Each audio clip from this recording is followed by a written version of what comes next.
Well, automakers, meanwhile, are cranking out more electric cars, but there is a big problem. There aren't enough buyers. Unsold electric cars are piling up at dealership lots all over the country.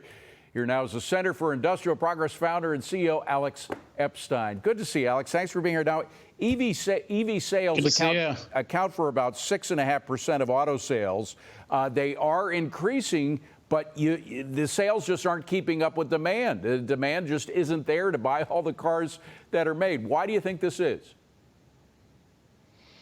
Well, because this is something that's not being chosen by free people deciding what's best for them. It's something that's being coerced. Now, even with all the coercion, we're at about 6%. Mind you, Biden wants it to be by 2032, he wants it to be 67%. So he wants to dectuple it from where it is now. But even now, what you've had is all these EV makers have been pressured or incentivized or cajoled into producing more EVs than the market wants. What we should have is a free market EV policy where people are free to make the best EVs they can, sell them on the market, but not be subsidized, not be mandated. That way we can have better vehicles and we can have EVs as our grid is ready for it. Right now we have a catastrophically declining grid and then a catastrophic planned increase in electricity demand via EVs. So it's just a total government dictated disaster. And that doesn't work. I mean, we remember those 5-year plans, the 10-year plans in the old Soviet Union. I guess China still has them. The ideas of leaders who think that they can direct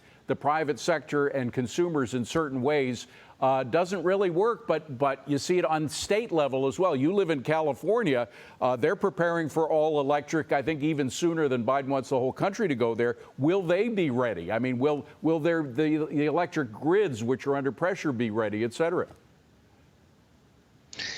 I mean, it's just, I'm sorry to laugh at it because it's really not funny. But, you know, my wife and I have been driving, you know, we drive in the summer and you see these signs and they say like, hey, it's too hot. We don't have enough electricity. Don't charge your EV and don't use your air conditioning. So this is the condition we're at with relatively low EV penetration.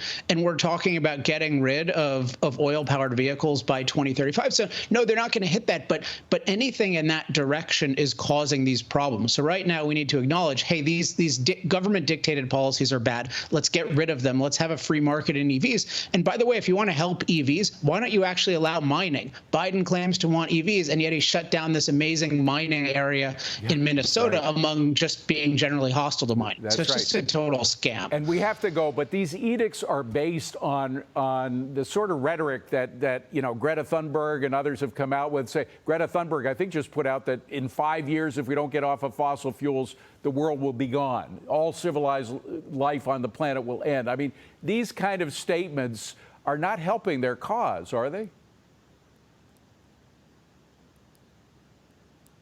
Well, what they do is they just make people panicked and do really stupid, panicky things that make no sense versus actually thinking long term. I know we're running out of time, but if people want to learn more about this, check out my book, Fossil Future, which has a real energy roadmap for the future. I'm glad you got that in there. Alex, thank you very much for being here, my friend. I appreciate it. And congratulations on getting married. I hope you and your wife do greatly. I'm sure you will.